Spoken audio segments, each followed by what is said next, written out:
We are back with another episode of Ran Out of Talent. I'm your host, Joe Zer Jr., and with me is my co-host, Zach Donathan. How's it going tonight, Zach? Pretty good actually. I went grocery shopping Yeah. and now I'm here. Yeah. Oh, I've had a jumble of a weekend, and I thought, we talked about the podcast last week, but we didn't say when we are going, and I assume last night, and you're like, I can't do it. I'm like, oh crap. That's the one thing I forgot to ask you. So Yeah, it's okay. It wasn't a big deal. It was just kind of like bad timing. yeah, no, I understand. Yeah, and that's the thing too. I've done solo episodes before, but people really don't like those very much. You could. So, yeah. All right, Scott's checking in. So, I want to talk to you about my last 2 weekends of racing, because if the first weekend wouldn't have happened as well as it went, I would not be racing anymore after last weekend. So, No, how come? well, 2 weeks ago, I went to Southern Minnesota Raceway in Blooming Prairie, Minnesota, and started the fifth scale season. First time I bring my fifth scale out. I missed Vegas, and I regretted it deeply. Uh, the year prior, the Vegas track wasn't very fun. It was dangerous to marshals. I had a bummer of a time, even though I was in the 40 plus A main. Aaron, first time listener. Awesome. Hanson checking in, Jacob checking in. Anyway, so I miss Vegas this year because it's like I'll save the $2,000. Or actually, I put it in my iRacing rig. So it looked like a phenomenal time. But I went to Southern Minnesota Raceway and raced fifth scale for the first time this year. That was 2 weeks ago. Had a phenomenal time. My truck was dialed. Everything fell into place. Couldn't have gone any better. That's one of those things where you talk about races are won and lost on the bench. Truck was awesome. Last week, went to Rick's Hobby Farm, and the track's awesome. This has nothing to do with Rick's. They got a late start because it rained, but Andrew Clark and Jordan Shepard and Ben Silvacool cruised through the program. The track was great. Everything was awesome. I have no complaint. It would have been a great day if my truck would have stayed in one piece. First off, I bent a brand new chassis, but I bent it in a weird way. So the front end has kick-up built into it. Hmm. Well, that bent down and ripped the front screws out of my diff case out. Like bent down to where I couldn't bend it back up. Yeah. I don't know how. Seriously. And then yeah, it was just that was after round two, and I'm pissed off. Round one uh, was my fault. Motor screws fell out because I ain't double checking before the race. I lost gear mesh. Round two, I sucked, but I'm like, my truck's handling bad. And I look, oh, that's why. The mains, I blew up my mod motor. And yeah, but thankfully, I still have a stock motor laying around because you do not need a mod motor for fifth scale. The people who tell you that you do are salesmen. And Dennis Schmidt, local racer and races fifth scales with me, he saved my ass today. He gave me a really good condition stock chassis. And I'll tell you this much. I'm probably only running stock chassis from here on out because that's 2 times in 2 years that I've gotten burned from these aftermarket chassis, all made by one guy, may I mind you, but we're not going to get into that one. So, yeah, I've had a rough one, but All hopefully right. things And will do you be. feel like your motor blew up because of the gear mesh? No, no. because I ran round 2 just fine, and we were halfway through the main, and I was just going around the sweeper, and honestly, I didn't think the motor blew up. It almost sounded like the carb gave out because it gave the running out of fuel thing. It just went, "Wah," and it slowly went, "Roar," you know, and then so I, you know, made sure everything was clear in my tank. I changed out the carburetor, and still nothing. I had spark, so that wasn't the issue. Because I've had that as an issue before. And then I took everything up to my stock motor, same carb and everything, just boom, fires right up. I'm like, all right, so that motor's gone.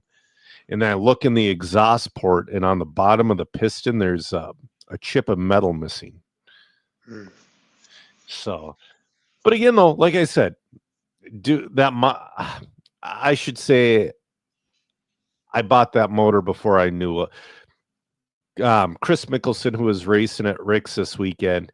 He was leading the A main with his stock motor, no problem. His clutch gave out, but yeah. So anyway, I don't know if those comments. Kick the bot. Kick the bot. Kick That's the a bot. bot. All It's right. gotta be a bot. Yeah, I'll work on that. But anyway, so yeah, I had a rough one. That sucks. So, but you got your car ready to go for asphalt racing, your touring car. Yeah. Yeah. So next weekend. Yeah. This weekend, Saturday, I am going asphalt racing for the first time this year. Yep. I got the car ready. It was pretty it took a little bit longer than it should have. Just because I wanted to make sure everything was right. You know, I had to go through and then I had to write down so I'm using the same kit as my indoor. So I wanted to write down the settings and then all that before I move forward, because my car's was really awesome finishing the indoor season. And you know, this track I'm hoping has enough grip that I can use the aluminum chassis. Yep. Like I did with the Awesomatics. Even though both cars were completely different, I'm hoping that that it works out, or else I'm sacrificing a chassis that's kind of expensive. Yeah, no kidding. Oh, hold on. Out of curiosity, I don't want to have a measuring contest, but how much your chassis are 150, right? Yeah, I think so. Let me look it up here. Yeah. Mine was like 270 something, and that was my cost. Yeah, it's 150 plus the screw kit. Yeah, And you all can't- the screw kit, Jesus. Yeah, you got it because it's the one. It's not a 90-degree. It's a 110. Is it? Oh, it's a 110. So it's Yeah. okay, I got you. Oh, The screw Tony's kit's like wondering $80. Tony's wondering who won the race at Rick's. Yeah, Tony won that one. Sorry, I forgot to go through results because I'm still an unhappy guy. But yeah, Jacob is wondering what we think of the AE touring car. We have a segment for that coming up. Yeah. Go on the on-road rant. Yeah. So your car, do you think? I mean, you're gonna gouge the living crap out of that chassis. But if it stays true, do you really care? No, I did it last year. Yeah. To 2 aluminum chassis. Yeah. So it stays true. It's like an off-road, it's an A-scale off-road chassis at that point. Yeah. So I'm a little worried about the thin. Oh, yeah. Are you getting thin in the rear? So yeah, last time, like the very end of the rear. Mm-hmm. I don't know, but I was running tungstens too, so, and those make a nice spark, but they're super hard. Yeah. So the asphalt didn't tear them up, but the steel screws the asphalt eats. So, and I don't have any 110 tungsten screws, and I sure can't order any right now. Oh no way. Um, Well, you could maybe through like Fastenal, but you'd lose your shirt. no, they have to be made. Do they? Okay. Yeah, they're made under like Phil and I run Inertia, and have them made in batches, and you Gotcha. can't get them made in the U.S. So Yeah. All right. Evan Tapp checking in. Yeah. You know, But that's tough. So I I got know that the pavement eats a steel, but like ratio wise, how much do you get out of a tungsten screw on the asphalt compared to a steel? Is it like 3 to 1, 4 to 1? 100 to 1. They look brand new. Really? That's awesome. I did not look. I have a giant. That's not true. Well, that wasn't the asphalt. So I went over. So this track has metal plow disc, and it has a Oh, really and it has a really big one that's like probably like 6 inches tall. And my car, like, I don't know if I got in the fluff or something, but my car did, like, I turned the corner and it like did a 90-degree corner. yep. And or maybe I was just bad driving in that corner. And and I hit the plow disc like head on, and my car like took a big jump. The car was fine afterwards, but there was this big like scrape down the middle of the chassis, and through one of the screws it had a little mark on it. That was That's the not only bad. mark. That's not bad.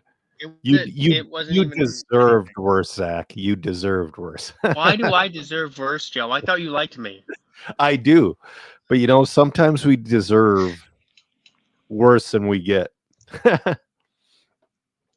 Yeah. Austin checking in. JJ Mustang. So he's saying his home track is the Thunderdome in Morris.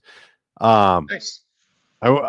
Is that Michigan or is that Minnesota? Because we have a Morris, No, Minnesota. I think that's close to the Thunderdome. I believe is in Illinois. It's close to Oh, okay. Chicago. Nice. Gotcha. JJ, have you made it out to Phil's track yet? Illinois. Gotcha. Yeah, I'm taking the wife on a non-RC vacation in Chicago on our birthday weekend coming up in a couple months. Nice. What are you guys gonna do there? Museums, the aquarium. They have a gigantic flea market 40 miles south in a town called Alpin. I want to hit. I like flea markets. Okay. I like finding that, gem in the big pile of shit. It just makes me feel like I need a shower. Well, you should after going to the flea market. Chris Mueller checking in. Because, well, I'm always petting those mutt flea-ridden dogs that they have for sale that are like, they're still puppies, but almost not anymore. And they're still asking like way too much money for them. And they're just going to absorb those 8 dogs into their trailer home. Are you frozen, Zach, or are you just sitting there silently judging me? I think he's frozen. Shoot. Well, he'll sign back on or he'll... Man, that is just like the most judgmental look in how he could have frozen. It says I'm still live on my end. Oh, there he went. We'll have him sign back in. Yeah, I suppose, Chris, you're doing a ton of work after Vegas. There were, Tony and Nate had a bunch of work that they had to do afterwards. Oh, there he is. We'll add him in. I don't know, man. I don't know what happened. My internet is pretty bad down here. I'm glitchy, but I've never dropped. I shouldn't say that. I really shouldn't. Just every podcast. It's just on the podcast. I don't know why. Oh, my iRacing works great without a hard line. So yeah, Chris is doing a lot of cleaning. Yeah, Nice. Chris was Chris is part of the mod team. He's cameraman Chris. Oh, okay. Yeah. Yeah, Chris. Yeah. I didn't know that was his last name. It's And cameraman. Yeah. His picture is Probably not tiny, him. and I can't. Yeah, well, my pictures, you can't really tell it's me on there. Yeah, it doesn't. Yeah. Anyway, so we're going to talk a little bit of on road. We're got a little bit of off road. We got a little bit of. We have what I would call respectful fireworks, but we'll wait. I mean, I would say. What's my next mod media event? I am not hired to do anything right now, Jacob, but I know Mod Live Media is going to the Lone Star Challenge at the end of the month. That is going to be a fun one. So first off, you wanted to talk about this when Bob was on, but we just didn't get the chance because Bob is one of the most interesting men in RC. By a long shot, I think. But you had a rant about tires. Oh no, he's frozen again. It looks like he's sleeping. Look at it. It looks like he's sleeping.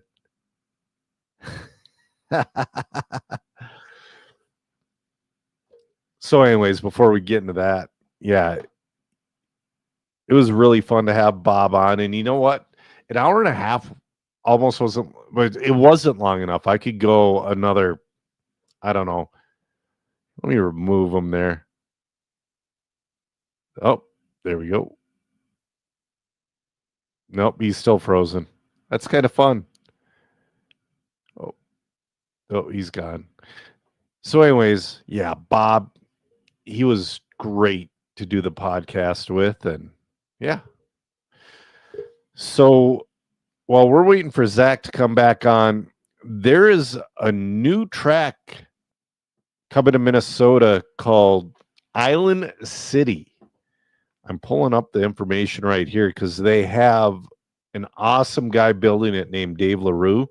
He did a lot of the builds at Rick's Hobby Farm. He did a lot of the builds at the Toy Box. He did a lot of the builds at Dollar Hobbies. Oh, there he is.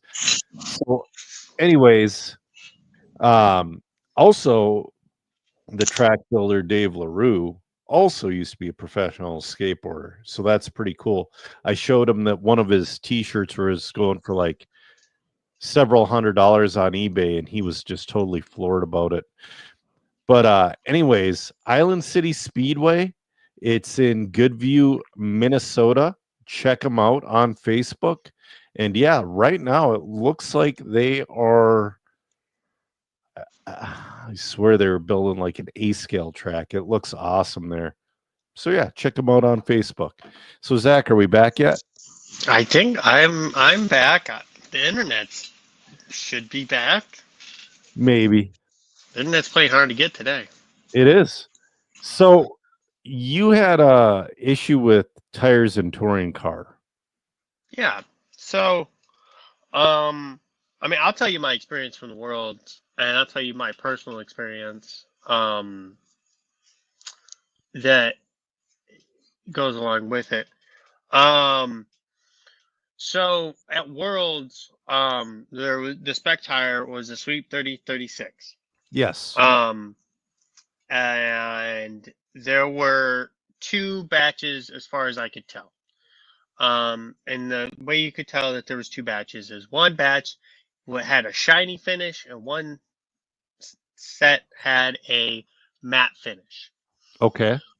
Now I got some of the tires from both batches, and I was curious, as a racer might be, well, is there a difference?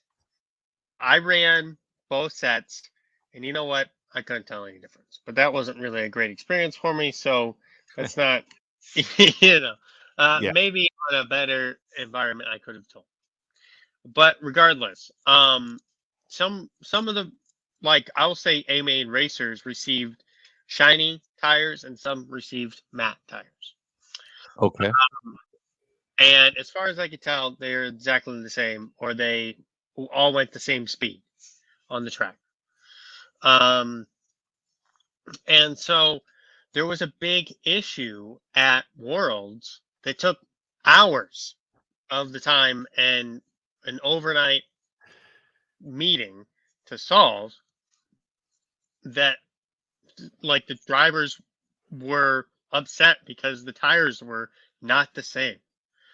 And so essentially, if a driver wasn't 100% perfectly happy with the set of tires, they got to turn it back in for a new set of tires, as long as they didn't alter them to make them, Okay. you know, uh, not meet their standards. So, like, if your tire wasn't glued properly, you could turn it back in. You had a broken rim, your seam wasn't molded together correctly. You know, things that Yeah. can happen in tires. And it actually affects you. Yeah, yeah. Maybe your inserts all bunched up in there, or something, something weird that happened. And you feel like this tire might not perform correctly. But the issue was that there were shiny and matte tires, and that I wanted all shiny tires, and another guy wanted all matte tires. And it doesn't matter, man. I didn't even know there were a difference in tires, and I've gotten tires from March all the way to November, and you know what? They all handled the same, because I took those tires that I ran after the Worlds, and they drove exactly the same as the tires that I had from March, and I know those aren't from the same batch. Right. So to me, it essentially sounds like they used a different mold release from batch to batch. And that's what was determined. And because anyway, so there was a few photos floating around, and everyone got their knickers in a bunch, because there was a big event and drivers had, I don't know, a pile of tires. And you could get at Worlds, you could get a pile of tires. You could get I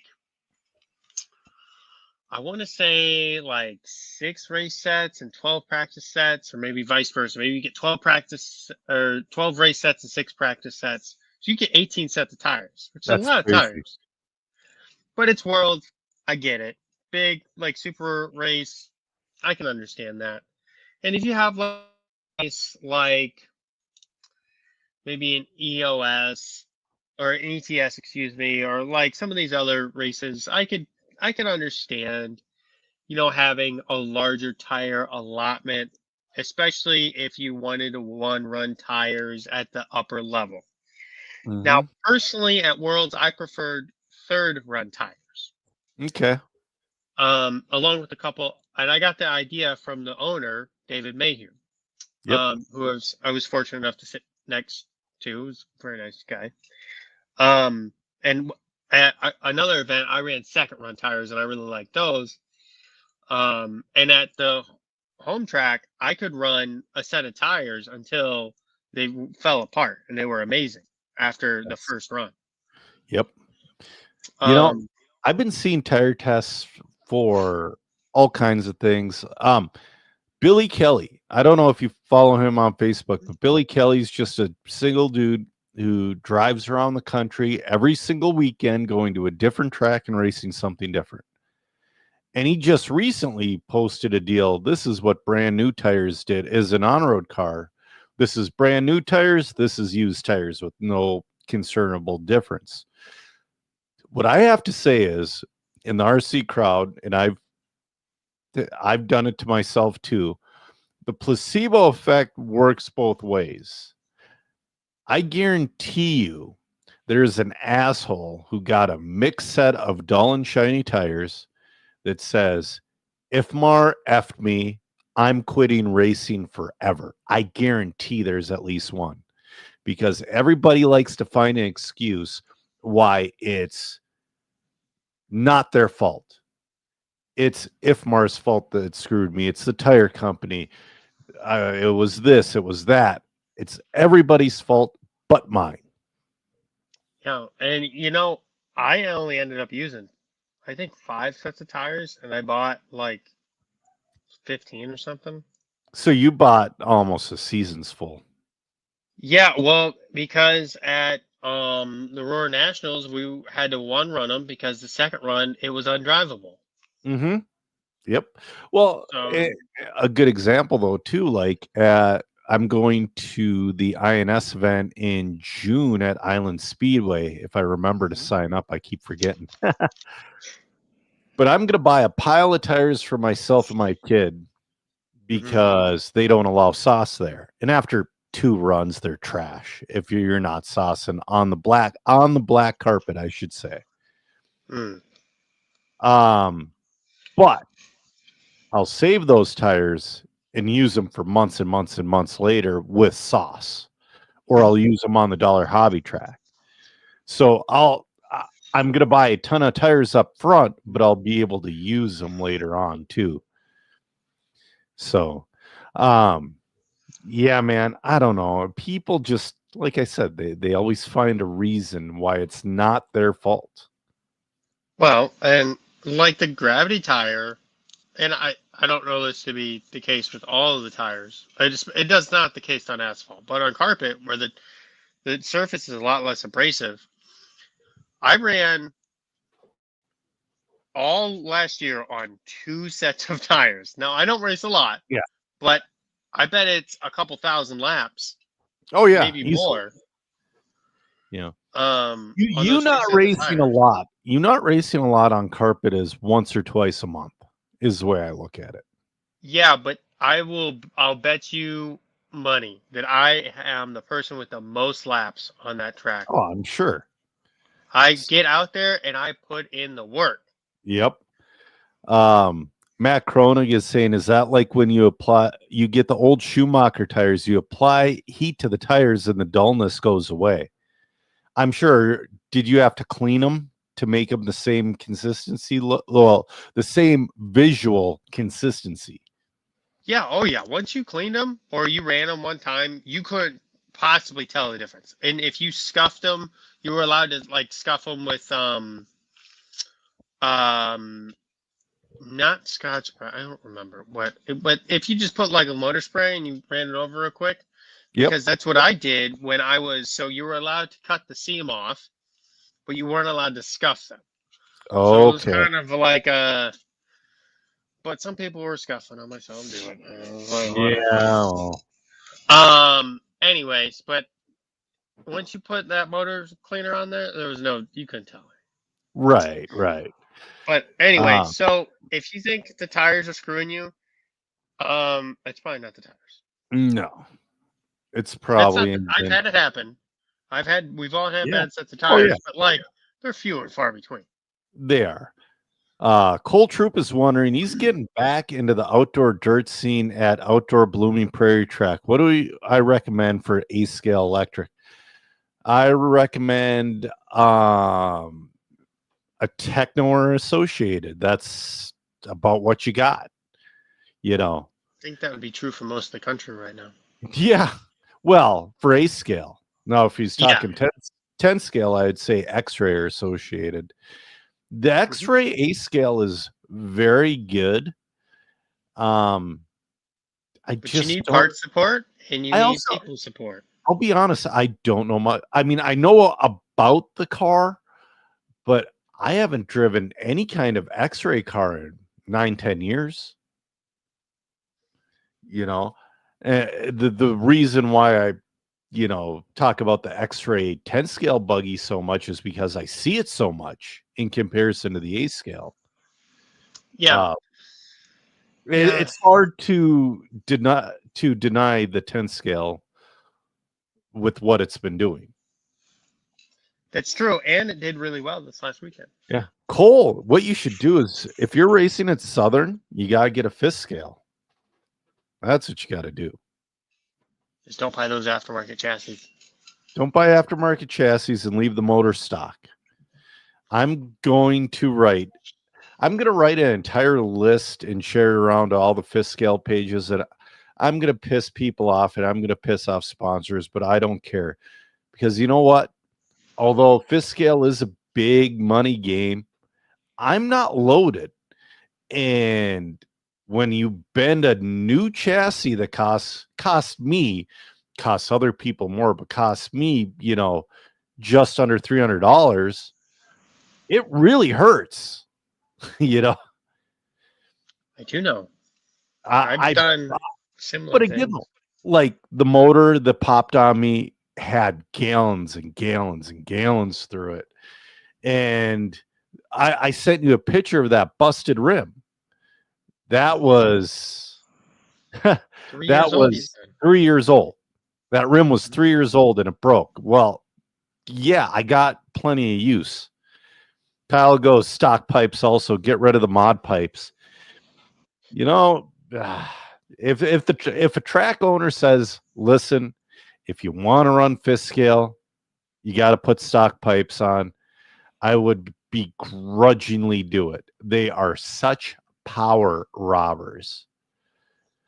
But yeah, I don't want to do it. Nobody wants to do it except, there's a couple. Well, to be fair, Kyle and Clayton were sitting like right at trackside when we were running. So it gets to be, it's obnoxious. My son wears earphones when we're on the driver's stand. Big old earmuffs. And his pipe stock, I'm like, dude, if I put a pipe on there, you'll get more power. He's like, I don't want to listen to that shit. And he's racing it. Slow's Fast RC podcast checking in. Sup, guys? Want to comment here? Oh, he'll be watching on YouTube. Yeah, also, I got to check their podcast out, man. Who does that one? There's so many podcasts now. I can't. I know. Well, there's actually not, because whenever one starts, another one stops. Yeah, but one is too many. No. Well, I think it's great, but just for me to follow, I just don't have the time. Oh yeah, as long as it's entertaining. Oh yeah, Taylor De Losa. I always want to say La Rosa because there was a pizza place called La Rosa's in Elk River. So when I see the yeah, but Taylor does it. I got to check it out. But speaking of, like, as long as it's entertaining, like No Name's always entertaining. Whenever they do Radio Impound, Jason's dry humor is the best. Did you listen to the Wheel and Trigger? Yeah. Huh? I haven't listened to any of the recent ones. The Wheel and Trigger with Mayfield had me laughing my ass off, especially when they took colors. Dude, I enjoyed that thoroughly. But yeah, I think that there's a lot of good ones out there, and so it's just kind of what you enjoy, and kind of like I spend an hour doing this, and then I listen to a couple other non-RC podcasts. Yep. I listen to the No Name one because Keaton's my bro. Yeah. And I try to support him. But you know what's weird is, well, not weird. I understand it. But like, there are people in this world that have listened to this podcast that genuinely hate me as a person. They hate who I am inside. And same with Keenan, and same with anybody else that does a podcast. And it is weird. But you know what? I always say, hey, man, if you don't listen like this podcast, cool. There are a lot of other good quality RC podcasts out there. I'm not a gatekeeping douchebag. Or you can make your own podcast. Huh? They can make their own podcast. Yeah. I always say the more the merrier. So we had a bunch of touring cars release, and this goes into question earlier from Jacob Schweisberger. We had the 800RR, the TC8, and the new Serpent. Where are we going to start, man? Well, the Osmax is the most familiar territory for me, so we'll start there. Okay. So as far as I can tell, the RR is so there were a variety of parts that were released over the last year that the team preferred, and many drivers over the kit parts. And so when you bought the car, it was recommended that you bought these upgrade parts because they were better for our application. And so this is kind of a a running change to that. So it has the forward servo mount. It has the updated hats for the arms, because I'm sure they haven't bought a new mold in 20 years and it was falling apart because these things are made by the bazillions. Oh yeah. Um, I don't know they if you have, remember. This is a little. This is a little bit of a non sequitur, but like with the B4, when it was the B4.2, the original ball cups would not stay on, and the arms just slopped out so easily because the mold was so worn out. Because they ran so much of the stuff, and the mold wears out. yeah. So. It has the new bulkheads for the steel chassis, so you don't have to get those. It says it Yeah. has beefier arms. I don't know about that. They look different. I can't tell you really what's different about them. It does come with the RAF chassis, which is the new chassis. And I think the biggest thing really is the new dampeners on there. So now they have two ways to adjust the dampener. So you can adjust the stiffness as well Okay. as the progressiveness of it. Gotcha. So kind of I'm like the trying to pull it piston. up. Yeah. So there's a couple videos on Osmatic's Facebook page. There's a couple. So the two adjustments now. So of course you can adjust the oil, but before people were modifying the pistons in the shops or in the Yep. dampers, and the dampers are super expensive. They're like $350 a set. So that's a good chunk of the cost of the car. Right. Yeah, the dampers are a lot of the cost. I suspect the drivetrain is another big chunk of it as well. So yeah, but besides that, a lot of it is, very similar. So the servo mount there, you can tell it's the forward one because it has the cutouts on it. Mm-hmm. The chassis, you can tell by the cutouts in it as well that it's the RAF chassis, and that means you can just put the tungsten weights in the bottom of it if you want. Okay. But I think the dampers are really the major upgrade, and then if you want the steel chassis, you don't have to buy the bulkheads with it as well now. So that's a nice thing. Yeah. You know, So we talk about this often. Do you think they went far enough? I mean, it's replacing the R. It's not really a new car. I hear the dampers are a big change. And it is a cost savings to the people, which I like. Mm-hmm.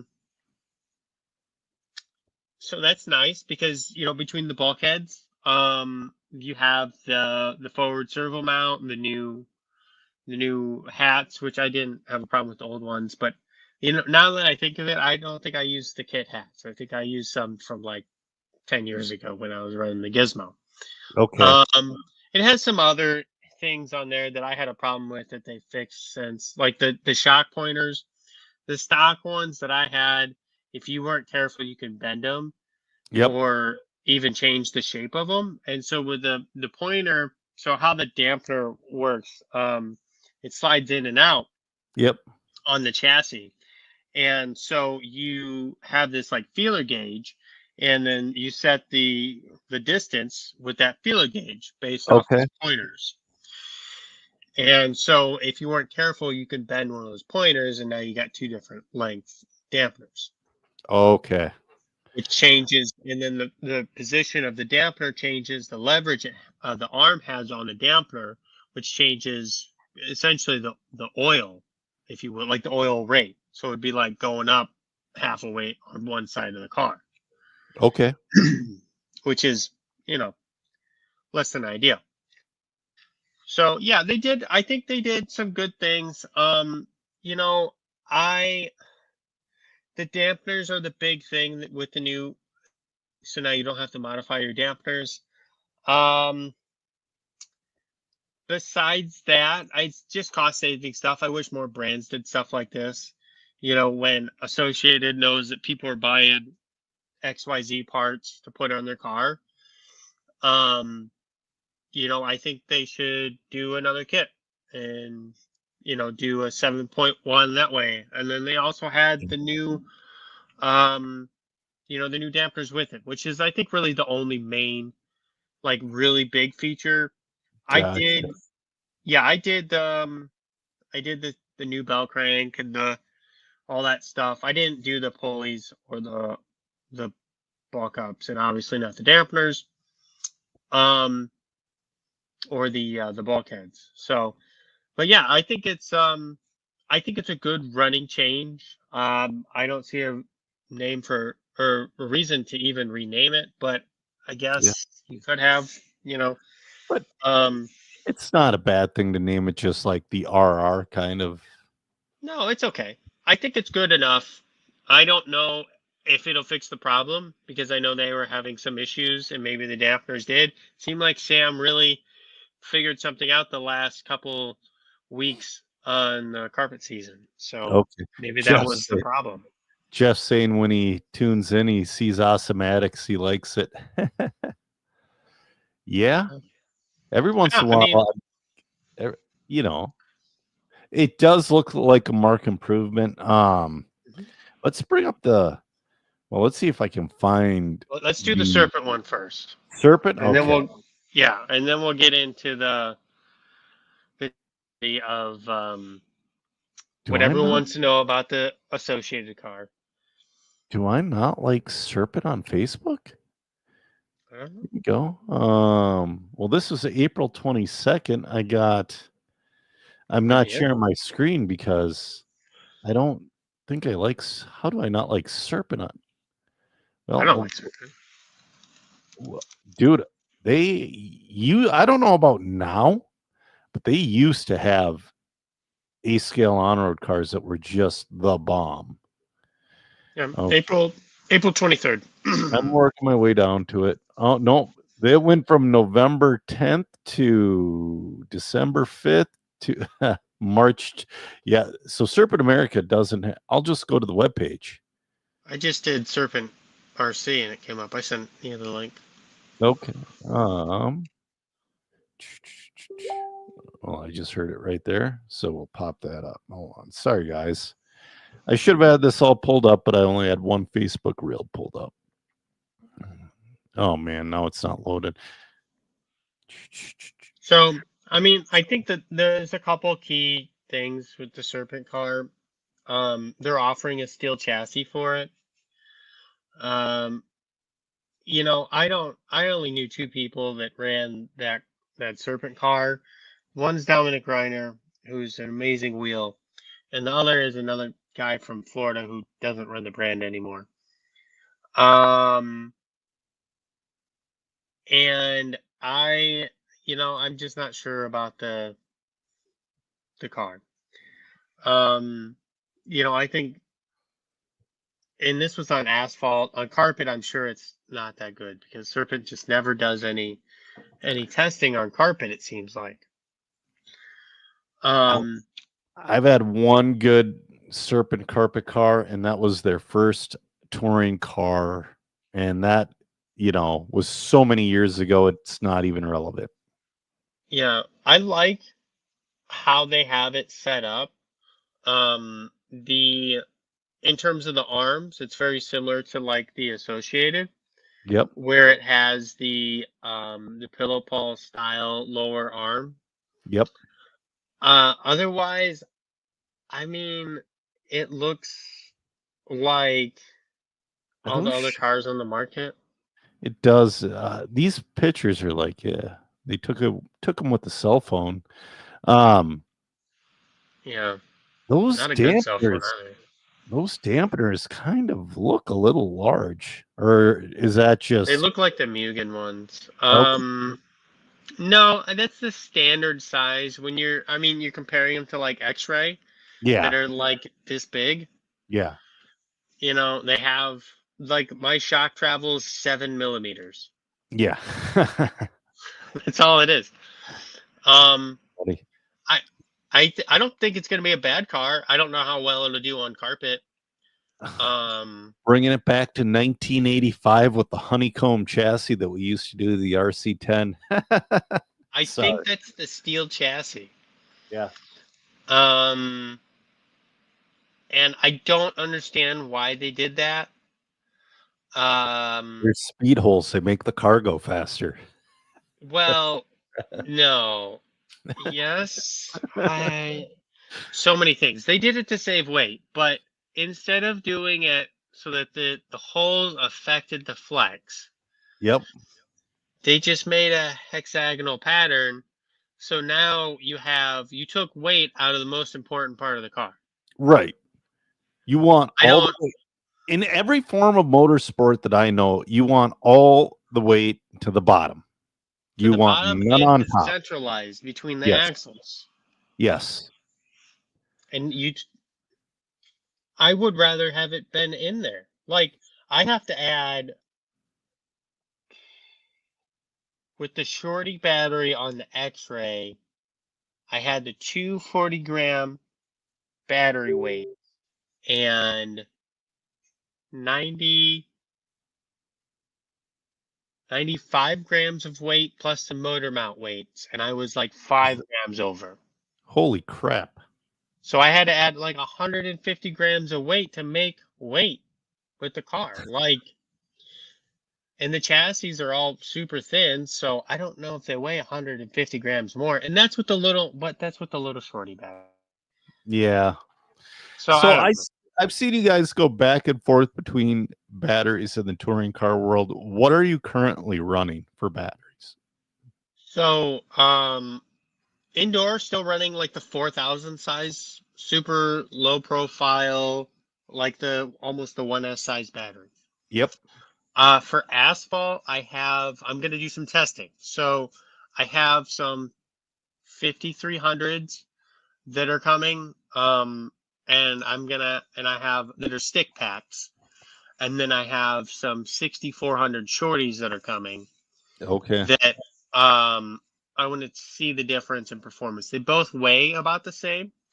They both have very similar discharge curve and other performance numbers. So they should be about the same in terms of power, runtime, and all that. And I know you're saying like 6,000, 5,300, it's not the same. But it's yeah. So we'll see how it goes. Because I'm interested to see in the performance handling of them. I think on this particular track, last year I ran a full size shorty and it felt good. So we'll see how the lower center of gravity goes. I know the lower and the more centralized the battery is, the easier it is to drive. Gotcha. Yeah, Jeff's saying for stock the Coyote 6300 or the EAM 5000 for stock. Mm-hmm. So yeah, but you're running mod. I am running mod. So yeah, so they're running those packs for the discharge curve, and the reason I selected the 5300, and I suspect it's very similar to the EA 5000. The Coyote's probably the high voltage version. But the 5000, the 5300 are 7.4 volt packs. okay. And they are the ultra low center of gravity ones, and the numbers on them are really ridiculous. Like the 5300 ones I have coming look like the numbers were better than the 6000 of the same. Really? Yeah, I don't like some magic happened. I don't know. That's why I don't have because I was going to get a 6000. Yeah. But the numbers were better and it weighed less. And I like Okay. every time I go to a smaller battery, the car handles better. Yeah. So I run the smallest battery I can. You know, in two-wheel buggy in general, you know, on carpet, I know it's not the same, but we really like the LCG pack with the weight underneath instead of like So we run a LCG 4800 with the weight underneath that equals the same weight as a regular size 4800, but it's getting all of that weight down to the chassis that makes a difference. So, Yeah. All right. Well, Serp, I mean, at least they're still trying. They're still trying. Yeah, I don't know really what's going on with Serpent. They're kind of, since Paul left, it seems like everything's going downhill. Oh, Ciccarello. Yeah, but okay. So I know Serpent America's been solid from what I understand. But also there used to be something called Serpent USA before Serpent America. And man, during like primetime Serpent, they just dropped the ball totally. It was just not good. They didn't pay their bills, all that. So we couldn't get, for the longest time, we couldn't get Serpent stuff in America. Holy crap, I thought I switched that over. Let's go to this other car that everyone's been bugging me about. I'm going up to the Associated right now. I'm going to the web page because it pops right up. I don't know how far.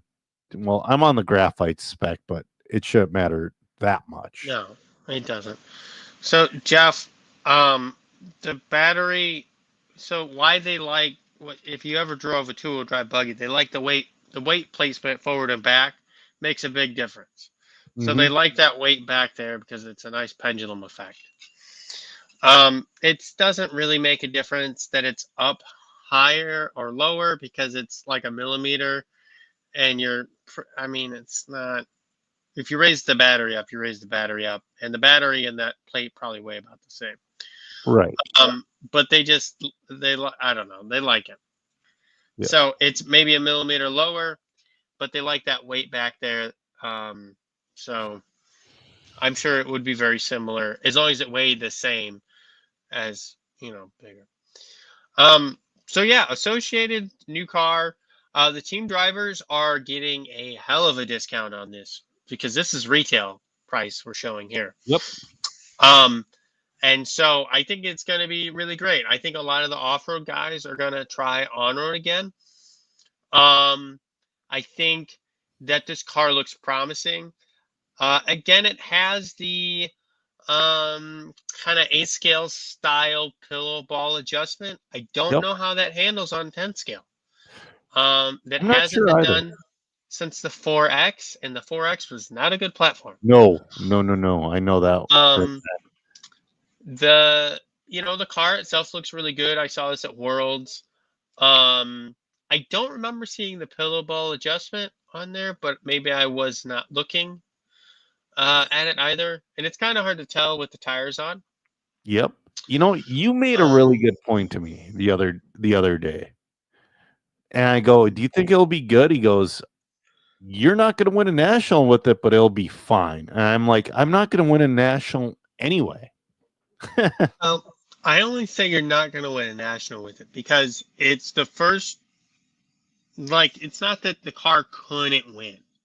Yeah. I think if the car, right now, it is like the first version of a rebranding. Like the B7 was pretty good, but you're not winning national titles with the stock B7. It has several upgrade parts on it that make it a B7-1, if you will, or something akin to it. I think you're going to have something similar to this. Overall, I think the car looks really good. Super short shocks, all the they look center gravity stuff. They look fat. They might be a 13 or something. I'm not sure the maybe they're trying to keep the same piston setups as their off-road shocks, so they don't have to make molds. So. Well, the X-ray shocks traditionally use a 4-hole piston, 1.1 millimeter in diameter. Okay. That's where I would probably start if I was Associated. Yeah. The only thing I really think they dropped the ball on this is not having the the bearings for the outdrives. Right Okay. now they're pins. I Yeah. know they're gonna last a while. I know it's not gonna be like a huge problem, but I think that like they could have easily done that, and now a company like One Up or even Factory Team might Yeah. come out with an upgrade set that you can buy to do this. That's going to cost probably like $200. Um, that should have just came in the kit for another $50 or something. Yeah. I mean, the car does look damn good, though. It looks good. Uh, I I don't like the blue. I don't miss it being blue. I've I know always blues looked, are color, but you know, every once in a while, it's like when I start to like a different anodized color, all of a sudden it becomes like a basher color. Like for a long time, I liked green. And then for a long time, I liked red. And then they just became basher colors. Blue, that color of blue, I should say, has never really became a basher color. no, I'm a little concerned about those front knuckles. That might be a part they break a lot. Not the Yeah. steering arm itself, but the Yeah. part it attaches to. Oh, Yeah, it either depends. Let the me see if I can find another photo. It depends on how thick they made it underneath. yeah. Well, Jeff, Yeah. that's what I'm talking about. So we're well, I guess the KPI. Yeah, but all the See, you don't have any real good. no, go back. That was a good one. I was Not that looking side. for the thickness of the knuckle I thought it was. because that's Oh the no. front. You can't see it, Yeah, and that's you can see a it little right bit. here. Yeah, there's some meat there. Yeah. It Jeff, could break. it could. I don't know. I feel like X-Ray had that adjustment, and like really all we use on the X-Ray is we go up and down on the hub. Um, we You can also widen the hex. This is the KPI is a different thing. On the Awesomatics, I know I'm jumping around, but I liked Oh, you're fine. the angled upper links because it changed. It gave you a progressive caster in the corner. So my links were angled, like so. This would be the front of the car and this would be the rear of the car. So the front would be lower than the front rear. And then also the rear would be higher than the rear front. Okay. I like that change for asphalt. I didn't run the car that much with that setup on carpet, so I can't comment on that. But I think this car looks really good. My only concern is the style of lower arm they chose. Yeah. Besides that, I think if they did, maybe going to a regular lower arm and a So I know that everybody has been running aluminum or steel. What is the graphite edition for? so Associated is just offering two versions. They're offering graphite But what would and you get the graphite over the other version for? if you only ran on asphalt, like Only on it. Yep. low grip asphalt, I think you would run that on. Okay.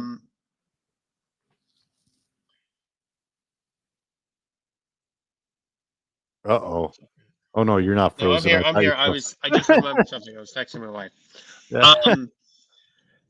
Yeah. So if you run on, I would suspect medium bite asphalt, definitely high bite asphalt or carpet. Yep. High bite black carpet. If you run on CRC carpet, I'd get the steel chassis. Okay. I was curious about that because I know on pavement you've ran aluminum and other things, and Mhm. so yeah, it's good to know. And I think it's going to be really good for Team Associated to get back into this market. I mean, that's where they started Well, they started with slot cars, but in the RC world, it was on road. I think it'd be really good for the on road too. I think a lot of people will jump back in because it's a relatively cheap car. People are still bitching about the price, but like the Automatics is like Yeah. $800. The X-Ray is like 7 something. The new Mugen's like $900. It's just, but you get everything except your tuning parts in there. Like you're not gonna need. Well, I can't say that about the Associated kit. I I bet used with to do the that, so. Associated, you're going to need a couple of things. In the X-Ray kit, Yeah, but just from past experience with the Team Associated touring car stuff, you're going to need a little bit of this or a little bit of that. yeah. But I yeah, don't know. anyway, so a lot's happened since we've been on. We don't have a ton of time left. I know I went long. No, that's fine. I was just on the website. Team Associated came out with a proper and what we wanted, the BK release. I wish they would have come out with that before the team car release. I would have used that for the Vintage Clash. You know, it's a proper job done on a classic re-release. So I was really happy to see that. And they did a lot of cool like Kinwell tributes and all that stuff too. Elsaram came out with A scale ESC. It's similar to their 10 scale, but you can actually solder and unsolder wires, so that's a good thing. I think that was their only downfall. I mean, there's like it's a different ESC, but I think that was their major flaws. You had to send it back to them or send it to somebody who knows how to solder to. Or you get risky and crack it open yourself. I'm not that a bunch have been ruined. Oh, I guarantee there have been. Like I remember Evan Tapp when he got his, he cut his too short. He's like, I don't know what to do. His wires were like taut like guitar strings, his motor wires. Your boy. Yeah. So I was gonna say something not positive about this, but Team Associated went off on their social media once again. I'm like, what are you doing? Saying we do not promote counterfeits. We do not do this. We do not do that. And I'm like, oh my God, are they screwing over another vintage company? But no. So what happened was a company came out with the exact replica of the B5M or B5, one of the two, where Team Associated is still using that platform in many different ways under different names. It's like, you know, at first I'm kind of like, what the heck? What are you guys doing? You know, because they've been getting backlash on that tariff post with Homer Simpson. I'm like, whose opiate-ridden wife is running their social media page? Is what I was thinking. Did she pop a freaking 50 milligram oxy before they post? I'm like, what is this? But to be fair, they do have a legitimate point this time. I mean, they do. And I think it's putting everyone on notice like, hey, like, don't make us come after you because we're Team Associated and we just bury you in legal fees. Like, part of the reason I don't have like trademarks or patents on my stuff is not because I can't. It's because I don't have money to go get tied up in court with it. Like, so when I make something, I just make it more difficult for people to copy. Right. Like, if you want to do it, sure, go ahead, but you're not gonna be able to copy it easily. Well, when I saw the initial copies of your cables with the company that shall not be named, I was super upset. But, you know, I was more upset that they ripped off my old website. Yeah. Yeah, that was ridiculous. Silver State happened a couple weeks ago. Really good showing for I know Fee Mason. Long and Nitro Buggy took third. Who took? Oh, Mason Fuller. Mason Fuller Oh, swept the you're right. whole damn weekend, Yes. dude. That was really good for Mason. it- Now, what do you think? what I think is, A, he got the monkey off his back, and B, everybody on every podcast has been waiting for. We all know he has it, and he's had it. It's just, how many times does he finish second or third or battling for the win, and something happens? And I mean, Mason Fuller, He's young, isn't yeah, he? He's like 20. 20, 20 or 21. I So mean, you're really not like you don't have a lot of experience. Like you have a lot of experience getting to that point, but yep, then like you're relying on your past experience with, I'll say, lesser drivers.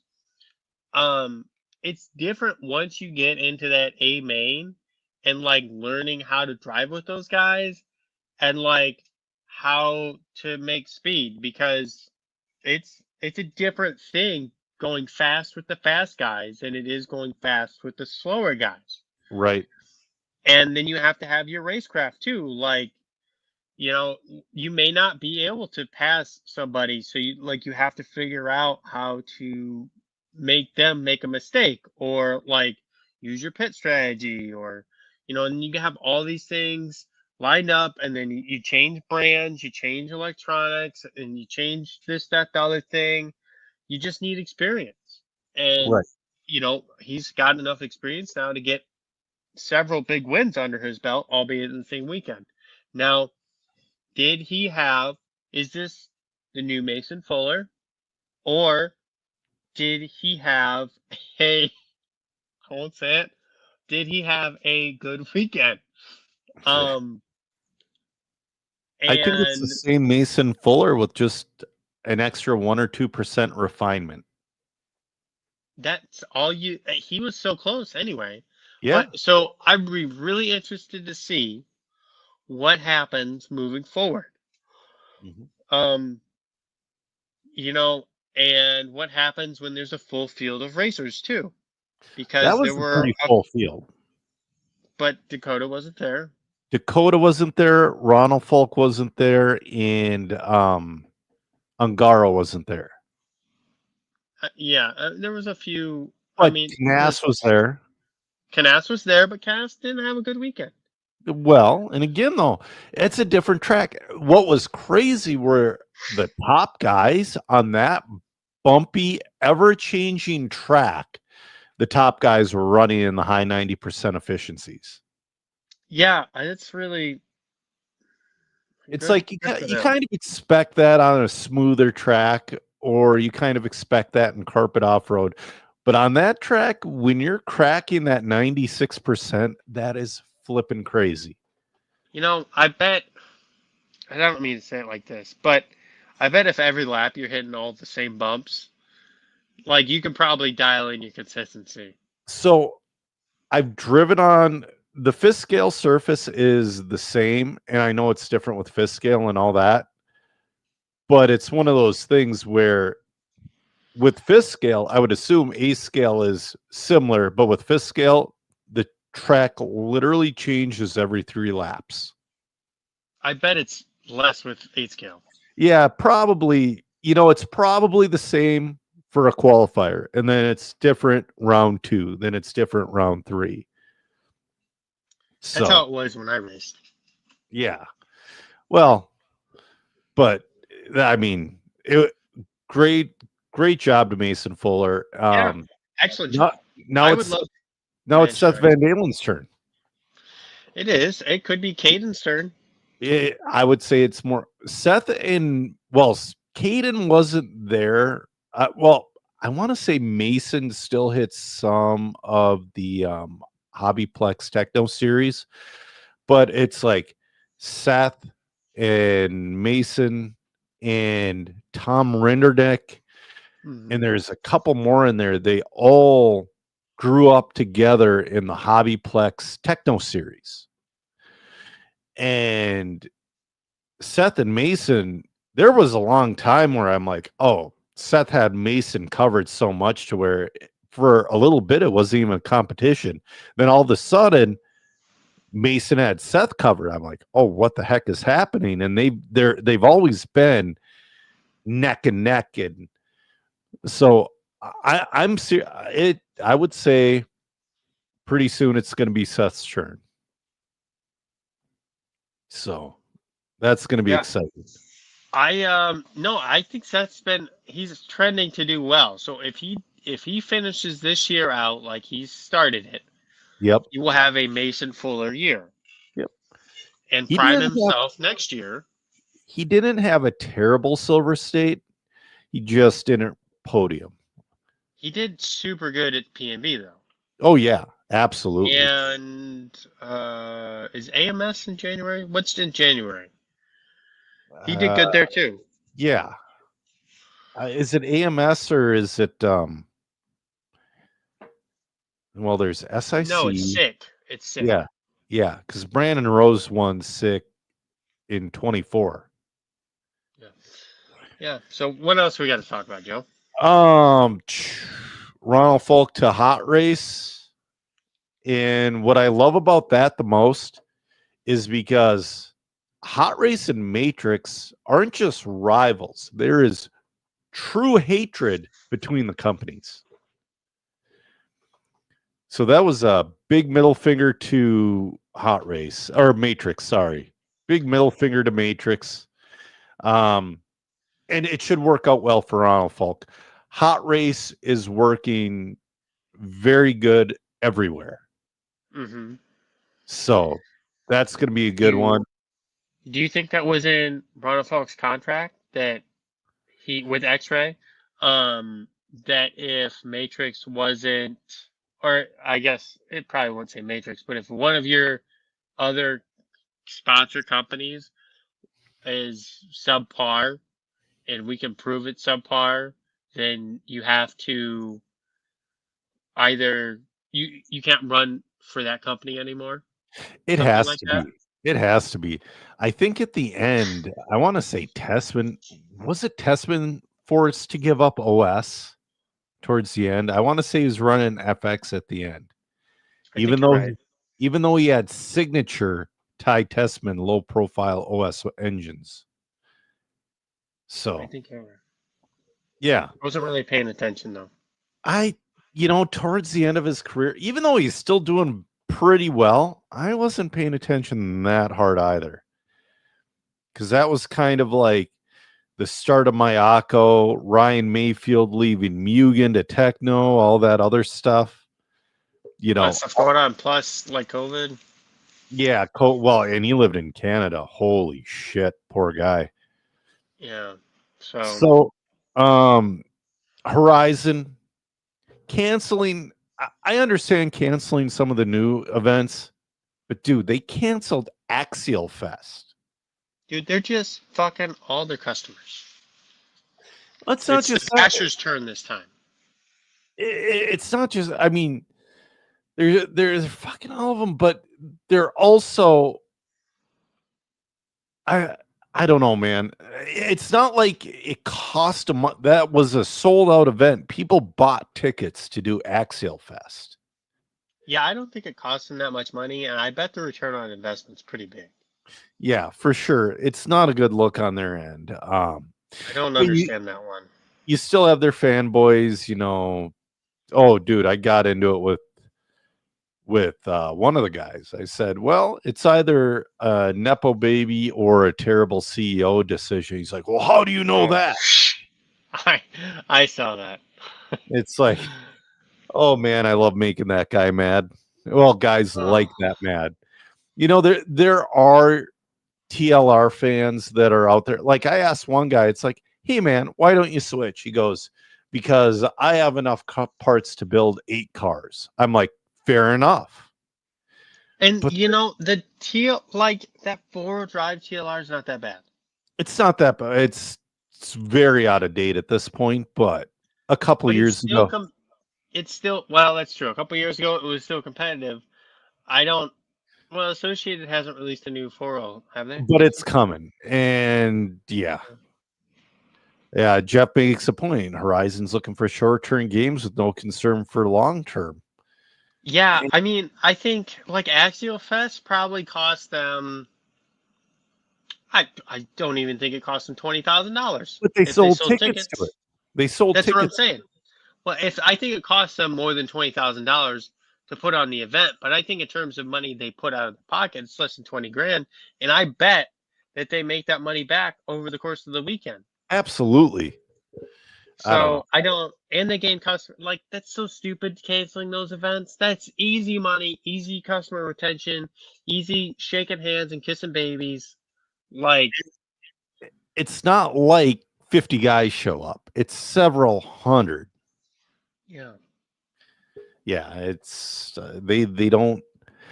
Something has happened. Something has happened since 2022 until now, and we just aren't privy to it. Like we don't know the person pulling the strings at Thunder Tiger that pull the strings of Team Associated. What I do know is Thunder Tiger is a publicly traded company in Taiwan, and Horizon Hobby is a publicly traded company in America. oh, I didn't know. I believe they're publicly. I want to say Horizon is. And oh no. They either are or they were working towards it. It's one of those. Jacob's wondering, do you think Trinity was a bad investment? The way they did it, No. yes. They got rid of the people who knew how to cheat. I think, like, the way they handled it was wrong. I think they could have made a lot more money doing it different ways. I don't think Trinity was a bad investment for Horizon because I know they're making money on it, even if they sold it for what they said they did, or excuse me, purchased it. And I don't like, but it's like it's never going to be anything more than what it is right now, and it's nothing right now. You know, and this is going to sound bad, but I have no other way to say it. It's not going to ever be what it was during the Ernie days because nobody at Horizon Hobby is willing to metaphorically slit a puppy's throat to get ahead of the competition. And I know they're not doing proper R&D. No. Like, yeah, I know, like, let's say Exalt. I know Kevin's doing proper R&D. R1, proper R&D. Reedy, not doing proper R&D. No. Dude, the best move Hobby Wing made was to hire Matt Gonzalez. Yeah. You know, I agree with that. And I think before they weren't doing proper R&D, and now they not are. On the motors. Not on the motor. And now even the ESCs are better too. I think, you know, I think hiring Maddie and sending him out to all these events is like exactly what Hobby Wing needed. And they just pumped money into it, and not even that much money. Like, let's say they pay Maddie $100,000 a year, which they probably don't. I don't think. But let's say they do. But let's say they do. Plus, you know, travel and whatever. She's got a food budget. And you know, let's say they spend $150,000 on Maddie as a person. You know, plus sponsoring these events and whatnot. I think they made that back on the second year, with him going to these events and supporting these people, because that's what it takes. Like when, and I'll use Kevin again as an example, just because he's the one I kind of saw this with the most. When Kevin went to an event when he was working for Trinity, that was how they made the money. Because they did it like, I mean, they had a good product and they had, you know, it was available, but then they were able to provide that customer service to the people with that product. And they made lifelong customers so that when they came out with the next flavor, they would buy it. And when they wouldn't even think about it. They were like, "Oh, Trinity came out with a new motor. Well, it's got to be good. I'm gotta have one." And even when they had turds, like Oh that, yeah, that the monster. dude, the 24K.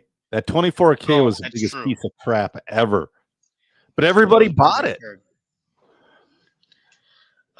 Yeah. So I think, I really think that's a really smart move on Hobbywing's part, and I think,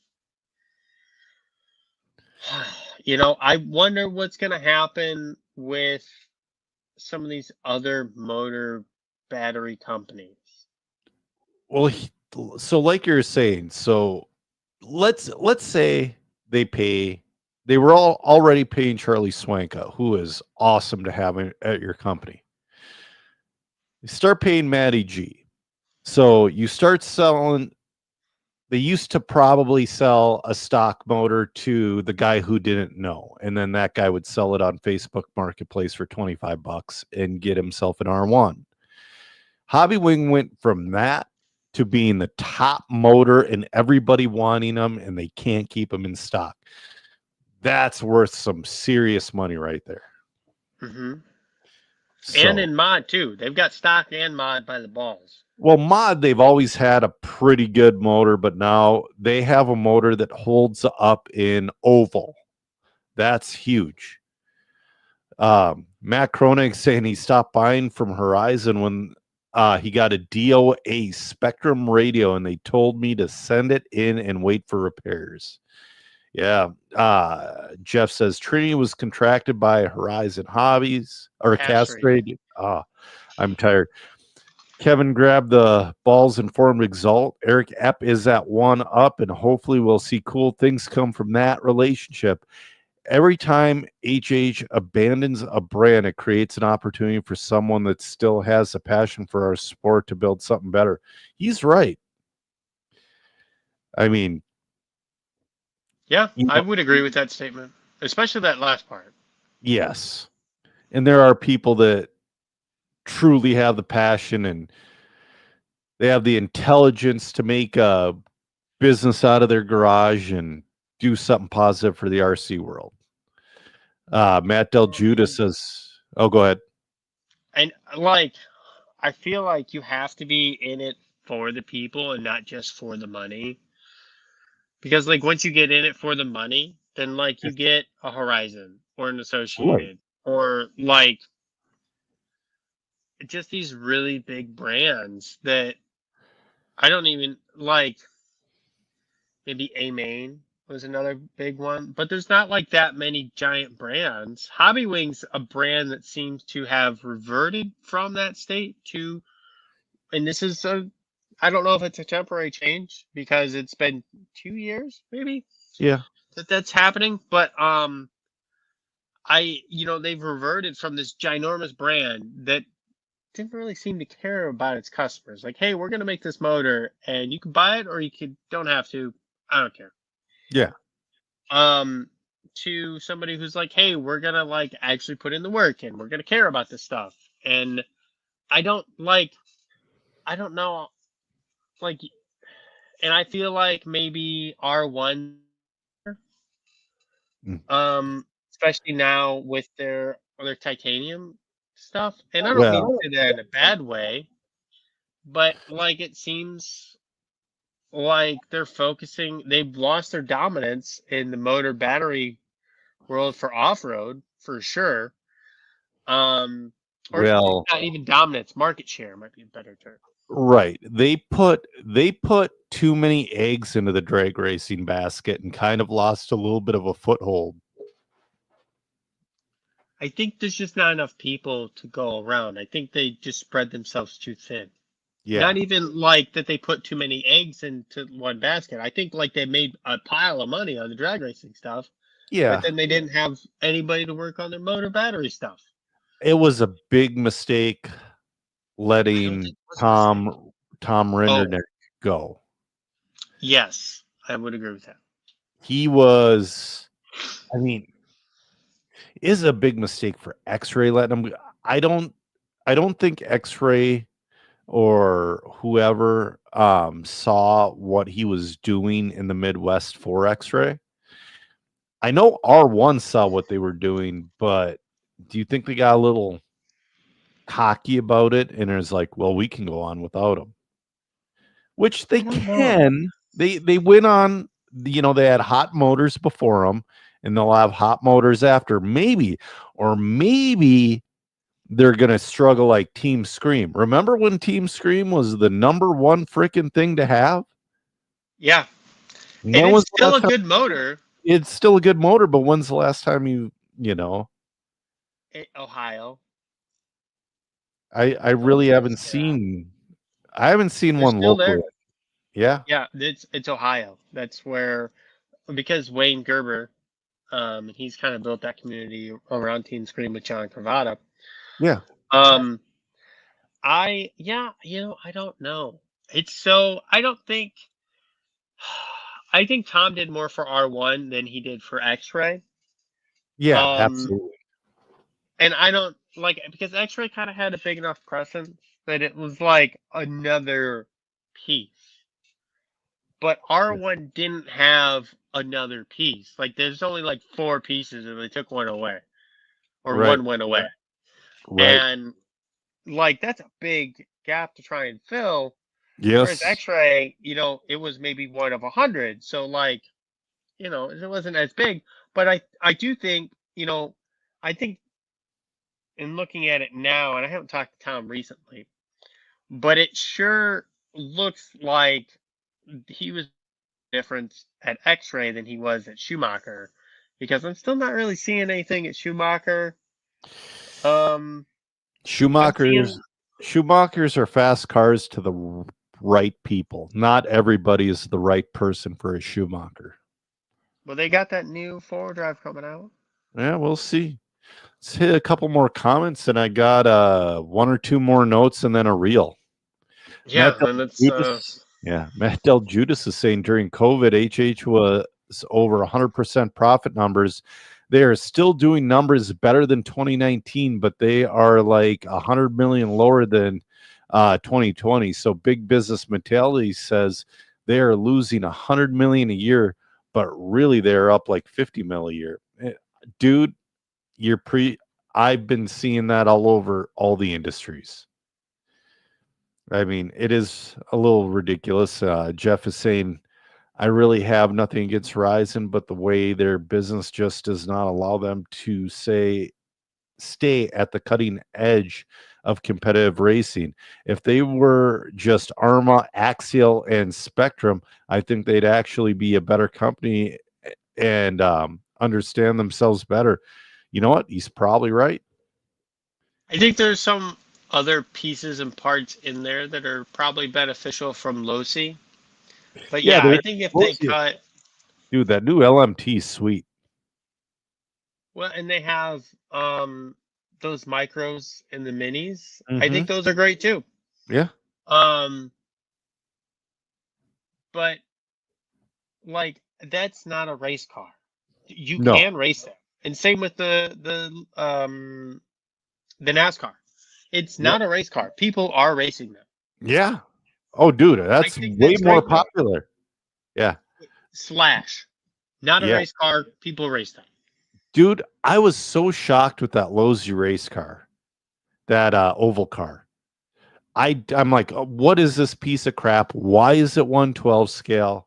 Why? I was asking, why is it this? Why is it that? And it caught like it's like a California wildfire.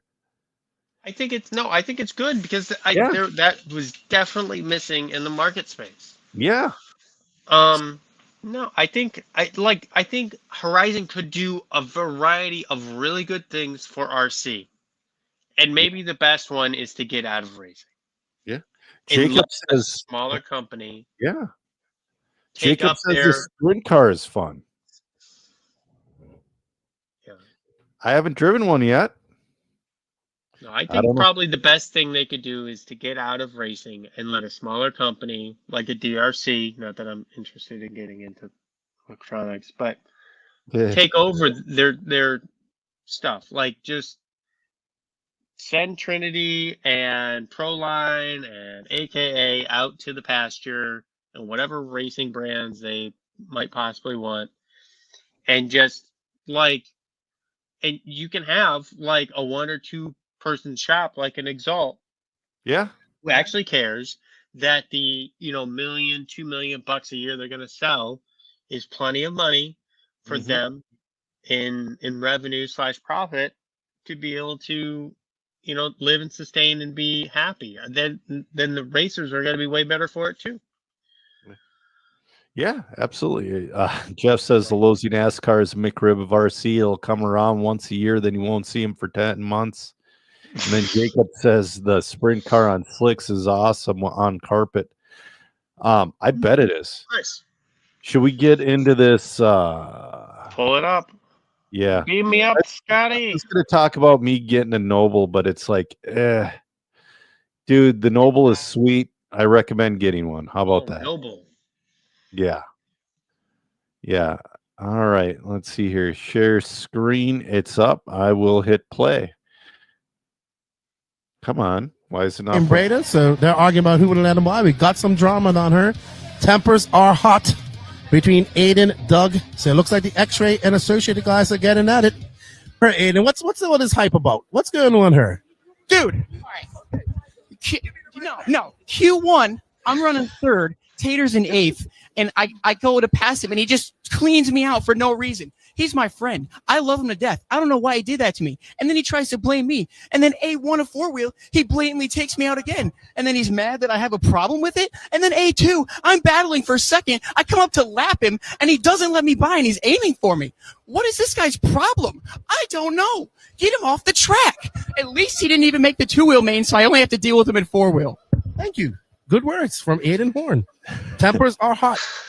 The look in Keenan's face right there is like, oh my God. Okay. That is the camera on. Yeah, that's a great way. He cut a wrestling promo. He expressed anger without being disrespectful and burning bridges. Mm-hmm. I mean, think holy that's the way shit. it should be. Holy shit. Yeah. Exactly. You have a bunch of dorks on Elite RC saying it's toy cars or these guys should be ashamed. Ashamed of what? Dude, do you know the pay difference between third place and seventh place for these pros? If you don't, you should shut your fucking mouth. He has every right to be upset. Well, even still, that's what both those guys do for a living. A living.